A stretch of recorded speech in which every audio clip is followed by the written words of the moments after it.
When I first decided to make this video, I was going to talk about the cut content from the first 3 Crash Bandicoot games. But I eventually realized that if I only did that, this video would not even be close to as long as it needed to be. So I eventually decided to include the most cut down Crash Bandicoot game to ever exist. Crash Bandicoot Twinsanity. But before we get there, we should really start from the beginning. So let's talk about the original trilogy first. The first Crash game is really the only one with a decent amount of cut content from it, and that can be confirmed by Gavin, the co-founder of Naughty Dog, who stated that only in Crash 1 did we really cut playable levels. But we do have some interesting cut content, including levels and characters that I myself would have loved to see in the game. But first, let's go over a few smaller topics, like some unused sound effects hidden deep in the files of the game. The first of these clips is actually used quite often in the game, but is always cut off 2 seconds short, so the ending of the clip is never actually heard. Another clip is a warp effect that was actually heard in the 1996 build of the game and was used for whenever a checkpoint crate was hit. The third effect can be found grouped together with the embryo fight sounds and was likely used for falling debris when embryo hulks out, but instead a different sound effect was used. The last clip can be found with the Pinstripe boss battle files and sounds like something is powering down. This makes me believe that it could have been used as a sound effect for the power plant behind Pinstripe to power down after you beat him, but nothing like this occurs in the final version of the game. There was only one item cut from the game, and that was the POW crate, which when hit would spawn a mess of rockets that would destroy all the boxes on the screen. These POW crates were later taken out of the levels they were originally in, or were just replaced with TNT. But getting to the good part, let's talk about some of the unused levels from Crash 1. The first level is known as Astound the Skunk, or the Cliff level, which begins in the jungle and has you traversing along the side of a cliff with a few basic enemies like turtles, skunks, and an unseen enemy known as a dingo, though this enemy does nothing in game and has no animations. There's also a wooden barrier at the end of the level, though it is unknown what it was supposed to be used for in the final version of the game. After that, we have Flowering Waters, or the Waterfall level, which features mostly side-scrolling on slippery slopes and rock teeter-totters that launch you into the air. The design of the level is very well done and makes me a bit upset that it was never included in the final release. There was also supposed to be multiple lava levels in the game, but they had to be cut due to lava not being able to be displayed without it tearing across the screen. So the only level where lava is visible is in the Koala Kong boss fight. One level that was supposed to be filled with lava is a cut mineshaft level, which would have featured what looks like a minecart and very interesting looking stone idols and beautiful waterfalls. It's interesting since along with the cavern level, this would have been the first appearance of the power crystal. But since these levels were cut, we never see them till they're introduced in the second Crash game. The cavern level I just mentioned a few seconds ago is also known as Acid Rain, which fits very well since the cavern is filled with acid and the walls even kill you if you touch them, though it's not known if the walls would kill you in the final version of the game. The last level that was cut from the game is most interesting since it was cut late into development and is still technically playable in the actual game. Stormy Ascent was designed to be the hardest level in Crash Bandicoot, and really lives up to that since it was designed to be a harder version of Slippery Climb. But if you wish to try this level for yourself, all you need to do is use a GameShark code that I will place in the description below. The level is filled with a crazy amount of obstacles, enemies, and barely any checkpoints, so I can see why this level was cut due to its difficulty. Crash Bandicoot 2 is filled with exactly 0 cut content that I can find, besides from 2 levels that are not seen in the game but were most likely just altered and made into other levels in the finished product. These 2 levels were a sewer level that looks different than any of the other sewer levels in the game, and a snow level with different colored snow than any of the snow levels in the final version. Besides these 2 levels, nothing was removed from Crash Bandicoot 2. Crash 3 is another game with almost zero cut content, except for one bonus level for the third medieval stage, which could be seen in the beta version of the game. The platform for the bonus round is a lot wider than in any other bonus mission, and it uses some parts from the second Crash game. And besides the pictures shown, there really isn't any other information on the level. And now comes the fun part, Crash Twinsanity. This game has so much cut content, it's ridiculous. Just because of a release date schedule and not having enough money, this game has whole chunks of it just ripped right out. Starting off with the small things, we have a few interesting pieces of text that can be found in the code of the game.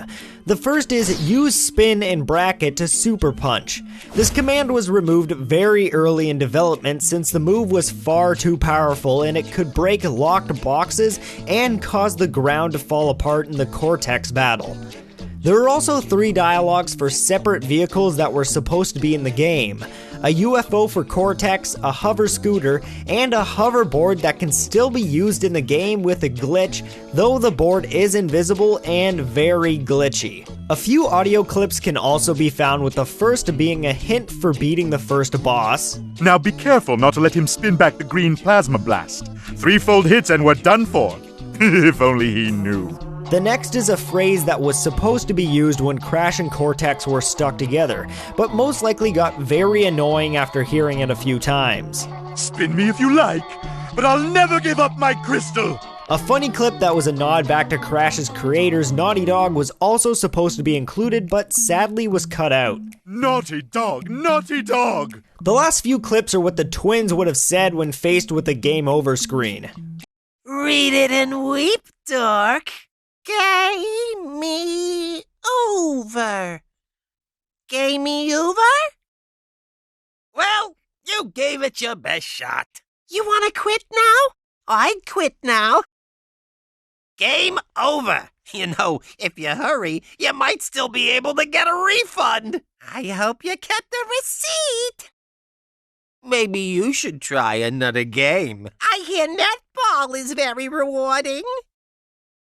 Now I see why you don't have any friends. And we don't like you neither. 2 songs are also never used in the game. One for Classroom Chaos, which can actually be heard in the trailer for the game.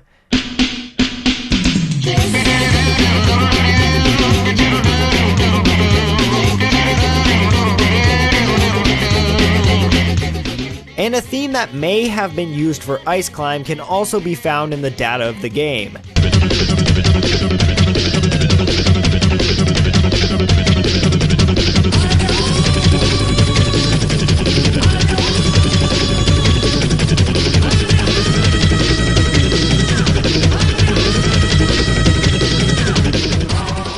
Wow, this game has so much cut content, it's ridiculous. And we haven't even gotten to the good stuff yet. Twinsanity has so many cut levels, it's actually hard for me to figure out where to start. So I'm just really gonna pick randomly from the list I have and go from there. So let's start off with the removed second dimension that would have been in the game, which was known as the underwater dimension. Not much is known about it, but a concept art has been released showing Cortex's lab and Crash underwater. A few levels that were cut from this dimension are still known about, which include Ocean Commotion, a level where you would play entirely as Mecha Bandicoot. A cutscene that led up to this level can still be seen in its concept form too. Our magic is no match for the twins' power. What we need is a little brute force.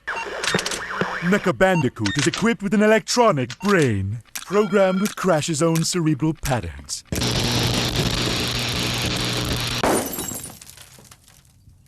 Are you sure that was wise? Let's bring him home. Engage autopilot! What's the worst that can happen?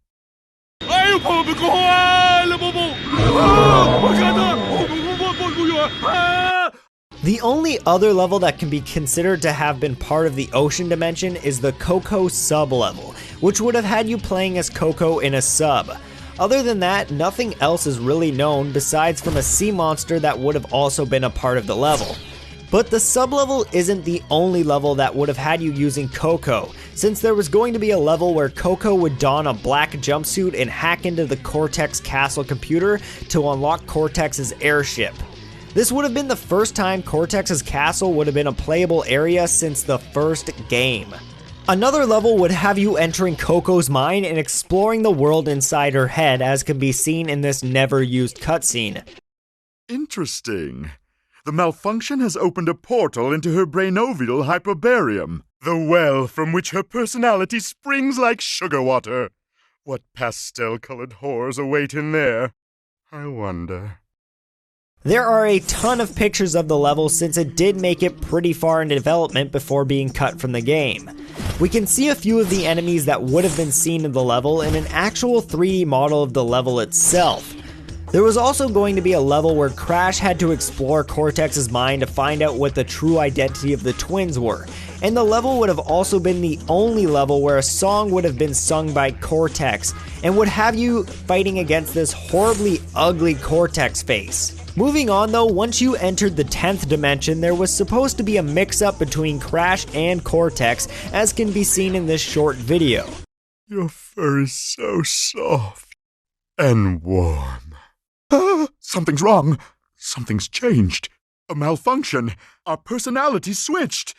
If you're evil, I must be... a pain in my chest. I feel... nice. And I can't stand it. Help me! Nina, I'm so proud of you. No! Dendrobium thyssiflorum, the prettiest of all orchids. Ooh, Mr. Tiddles, like a drink of milk? Make it stop! You imbecile! What do you... Of course, prepare the rehab lab. Please. And this would have led up to the Rehab Lab level, where you would actually be able to play as evil Crash and beat the snot out of good Cortex until he turned evil again, which would have been oh so much fun. There was also going to be a harbor level that you would have to play before reaching the boat that would bring you to Cortex's lab.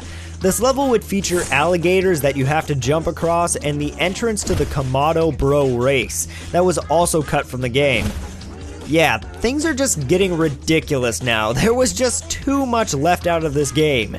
And there's still more, like the canyon level that would have featured the hoverboard and flying jetpack swordfish. You really can't make this crap up. There was also going to be a level where you had to save Nina from a giant robotic snake, a sports level which featured football players chasing Cortex, a space level, a temple level, and a few mini-games for Cortex that were based off of old school video games like Pac-Man and Space Invaders. And that's the end of the list of deleted levels. There were also a few deleted enemies, including a platypus that throws bombs, a rhino, and a snake in a barrel, which would have all been enemies inside of Engine's ship. The last two characters that were cut from the game are a bit more interesting though. The first is an evil version of Coco that can be seen in this video.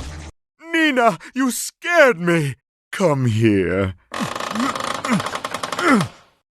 Forget it.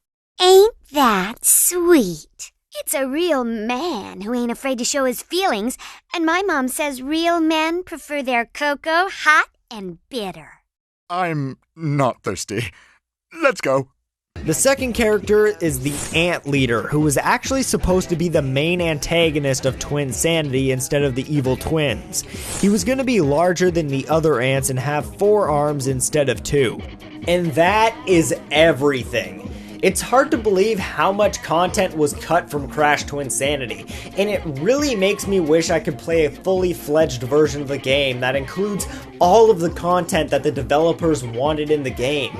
But sadly, that's just not something we'll be able to experience, and we'll just have to deal with the stories and pictures that we have today. So don't forget that some of your favorite games could be holding some amazing secrets inside of the disc. So don't be afraid to do some research.